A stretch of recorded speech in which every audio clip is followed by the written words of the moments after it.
Salut, j'espère que tu vas bien. Aujourd'hui, je vais te parler de comment est-ce que j'ai écrit un livre, comment est-ce que je me suis organisée pour écrire ce livre, ce nouveau bébé. Et ça a été une très belle expérience et je tiens à partager cela avec toi après le jingle.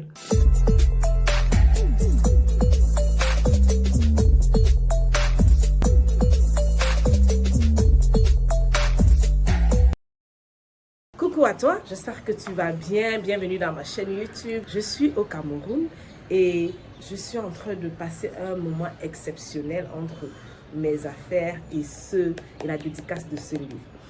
Avant de parler de la dédicace, je tiens à te parler de ce livre. Je tiens à te dire comment est-ce que j'ai pu écrire ce livre. Il faut dire que j'ai jamais, mais alors jamais pensé que je pouvais devenir auteur. Ce n'était pas l'une des choses qui me préoccupait, pas penser que je ne pouvais pas, mais quelque chose qui me préoccupait. Je disais, est-ce que je n'y pensais même pas parce que bon, auparavant je n'aimais même pas la lecture. Donc du coup, je ne pensais pas que je pouvais écrire un livre. Jusqu'à ce que, en 2018, je vais au Cameroun et je vis une scène qui m'a marquée. Et bien après la scène même, je ne pense pas que je peux écrire un livre. Donc, et après quand je rentre au Cameroun, à chaque fois cette scène me revient, cette scène me revient, cette scène me revient. Et après, je décide d'écrire un livre. Je vais vous épargner ce côté de pourquoi j'ai écrit un livre, mais je vais vous parler de comment est-ce que j'ai pu écrire un livre. Ok? Il faut savoir que tout le monde devrait écrire un livre parce qu'on a tous toujours une histoire qui nous a marqué ou une histoire qui nous marque. On a quelque chose à raconter en fait. De toutes les façons, on a tous quelque chose à raconter. Et lorsque je me suis rendu compte que j'avais quelque chose à raconter au public ou à mon public ou à les personnes qui sont là, j'avais un message à apporter au monde, j'ai donc décidé d'écrire ce livre. Ce livre, c'est en anglais. Ok, il y a deux versions, la version en français et en anglais. Le titre du livre, c'est Overcoming Epilepsy, From Death to Victory, ou encore Vaincre l'épilepsie, de la fatalité à la victoire. C'est autobiographique et ça parle de moi, ça parle de mon histoire et ça parle des crises de notre vie. Donc, si toi, tu traverses des crises ou tu as traversé des crises, peu importe, ça peut être des crises émotionnelles, des crises du passé, ton histoire que tu as vécue et tout le temps, ça te ramène en arrière. Et, bref, peu importe des crises où tu es dans une situation que tu penses que tu ne sortiras pas, que c'est comme ça, c'est ton quotidien, il faut prendre ce livre et le lire. Il y a la version en anglais, il y a la version en français et ça se trouve sur Amazon pour ceux qui sont en Europe, aux États-Unis et au Cameroun, on trouve ça à Yaoundé. Comment est-ce que je me suis organisée pour écrire ce livre? Lorsque je décide de commencer à écrire le livre, la première des choses que je fais, je me pose cette question. Qui sera mon éditeur? Avec qui je vais travailler? Je rentre en contact avec une dame et je lui pose mon problème. Je veux écrire un livre autobiographique, je veux raconter mon histoire. Et je n'ai jamais écrit, vraiment même le français, même tout, et l'anglais, tout ça est mélangé. J'ai besoin de quelqu'un qui va m'accompagner à écrire ce livre. Elle me dit ok, elle va m'accompagner. Elle me propose deux options, c'est-à-dire l'option où je raconte le livre à l'audio et puis elle met sur écrit et l'option où j'écris et puis elle essaie d'éditer. Donc finalement j'ai choisi cette deuxième option qui est d'écrire et elle essaie de m'aider à éditer les fautes et tout le reste. Et lorsque je décide, donc, on organise notre programme ensemble. Chaque 2 semaines, je devais avoir fini un chapitre. Le livre comporte 12 chapitres, je crois. C'est 12 chapitres, oui. Le livre, c'est 12 chapitres. Et chaque 2 semaines, je devais finir un chapitre. Et je me suis donné l'objectif de finir un chapitre par semaine. Donc, ce que j'ai fait, c'est quoi? J'ai fait un emploi de temps. 3 fois par semaine ou 4 fois par semaine. Je vais prendre, si j'écris lundi, mardi, je n'écris pas, j'écris mercredi, vendredi, jeudi, je n'écris pas, j'écris vendredi. Donc, je prends 2 heures de mon temps. Je me réveillais un peu plus tôt que prévu. Lorsque les enfants dormaient, je m'asseyais et je commençais à écrire. Tout ce qui me venait en tête, j'écrivais. Et avant d'écrire, c'est-à-dire je priais toujours, je demandais à l'Esprit Saint de vraiment m'inspirer, de vraiment me rappeler tout ce qu'il fallait mettre dans ce livre pour vraiment, pour avoir la facilité vraiment de raconter, d'écrire et de ne pas oublier certains détails. Donc, c'est ce que je faisais tous les matins. Tout après, c'est-à-dire un jour après. Every other day, c'est ce que je faisais every other day. Et là, après les premières 2 semaines, j'ai fini le premier chapitre. Je me suis rendu compte que je finissais même un chapitre par semaine parce qu'en fait, c'était d'abord l'histoire que j'avais vécue, de 1 et de 2. C'est vrai qu'il fallait ajouter certaines choses, il fallait vraiment rentrer dans le contexte pour ne pas juste toucher un type de personne, mais toucher tout le monde qui rencontre des crises ou qui a des problèmes dans sa vie. Et plus j'écrivais, plus je me rendais compte que c'était intéressant, plus je me sentais à l'aise, plus je voulais encore écrire. Et j'ai commencé à écrire en février, jusqu'à avril-mai, j'avais déjà fini 12 chapitres de livres.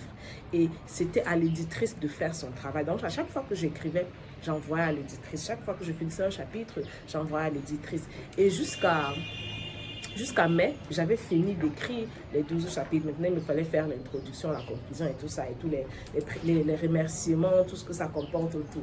Donc, je me suis rendu compte que, waouh, me voici en mai, j'ai fini d'écrire un livre. C'est maintenant à l'éditrice de faire son travail. Et je dis, waouh, c'est pas aussi difficile que ça. C'est juste les barrières que je me suis mises, ou bien c'est juste les pensées limitantes que j'ai eues qui m'ont empêché d'écrire, ou bien de penser même que je pouvais écrire un livre. Vous voyez un peu ce que je veux dire. Donc, j'ai dit, waouh, ça veut dire que tout ce qu'on refuse de faire, c'est juste nos pensées, c'est juste le fait qu'on se dit qu'on ne peut pas faire une ou deux choses. Aujourd'hui, le livre est sorti. Aujourd'hui, j'ai fini d'écrire un livre. C'est maintenant juste à l'éditrice de faire son travail et le livre sera dehors, ce sera disponible dans quelques mois. Et j'ai dit, waouh! Donc, j'ai tenu à partager cette vidéo avec vous parce qu'en fait, je me suis rendu compte à cette période que on est capable de faire tout ce qu'on veut faire. Si tu veux être éditrice, si tu veux être auteur, si tu veux être, bref, écrivain, si tu veux écrire une tonne de livres, tu peux le faire. Peu importe ton niveau scolaire, peu importe ce que tu as, peu importe les connaissances, peu importe, il faut juste te connecter aux personnes qui vont t'aider à aller à un autre niveau et tu fais ce que tu as à faire et tu fais confiance en toi en fait. Parce qu'en fait, on a tous une histoire à partager et dans cette histoire, je partage mon parcours dans cette maladie, lorsque j'étais malade et comment est-ce que je suis sortie de là et comment à chaque étape en fait, j'ai eu cet état d'esprit, ce mindset qui m'a permis de pouvoir continuer de faire ce que je voulais faire. Et après cela, après être guéri, comment est-ce que je vis maintenant? Et comment est-ce que je ne rentre pas dans mon passé pour tout le temps me dire, oh, j'ai souffert de ça, c'est pour ça que je suis comme ça, c'est pour ça que je suis bloquée ici. En fait, c'est juste des pensées limitantes, c'est juste que les choses qui nous empêchent à avancer, qui nous empêchent à rentrer vraiment dans notre mission et à vivre la vie qu'on mérite ou la vie que Dieu nous a donnée. Donc, c'est pour ça que j'ai tenu à partager cette vidéo ou à faire cette vidéo pour partager avec vous. Ce livre est disponible sur Amazon, version française, Vaincre l'épilepsie, version anglaise, Overcoming Epilepsy. C'est facile à chercher, mais je vais mettre les liens sur la barre de description. Et je vais faire une dédicace aux États-Unis, la dédicace au Cameroun, à l'hôtel Franco le 25 novembre. Donc, pour moi, c'est quelque chose c'est vraiment un exploit. Vraiment, il faut que je dise, je suis fière de moi quand je me rends compte, quand j'arrête ce livre, je regarde, je lis, je dis, waouh, c'est moi qui ai écrit ça. Je suis devenue auteur à partir de mon histoire. Donc, je viens te dire que ton histoire que tu as traversée, ce que tu as traversé par le passé et qui t'a forgé aujourd'hui, dis-toi que cette histoire-là peut amener une femme, peut transformer, peut impacter quelqu'un et peut sortir quelqu'un d'une situation. Et quand tu gardes cela dans ton ventre ou dans ton cœur, je ne sais pas trop où tu gardes ça, ça fait en sorte que quelqu'un qui a besoin d'entendre cette parole, quelqu'un qui a besoin de lire cela, est toujours dans cette situation à cause de toi. Et là, quelque part, tu deviens responsable, en fait. Lorsque j'écris ce livre, lorsque quelqu'un va prendre ce livre et lire une phrase ou un message qui va vraiment le toucher et qui va le faire comprendre qu'en fait, il est là pour quelque chose de précis, qu'il peut sortir de sa maladie ou de sa crise qu'il est en train de traverser et que, parce qu'il vit encore, il est capable de faire plein de choses. Lorsqu'il va lire ça, il va sortir d'une situation, il va guérir d'une situation. En fait, il va overcome something. Et ça va changer sa vie. Et c'est ce que chacun de nous doit apporter à notre société. Nous sommes tous responsables l'un de l'autre d'une manière ou d'une autre. On est tous là pour impacter avec ce qu'on a vécu ou avec ce qu'on vit. On ne doit pas quitter cette terre avec plein de choses qu'on a gardées dans notre ventre. Comme disait Miles Morrissey, le plus beau endroit ou le plus bel endroit de la terre, c'est le cimetière.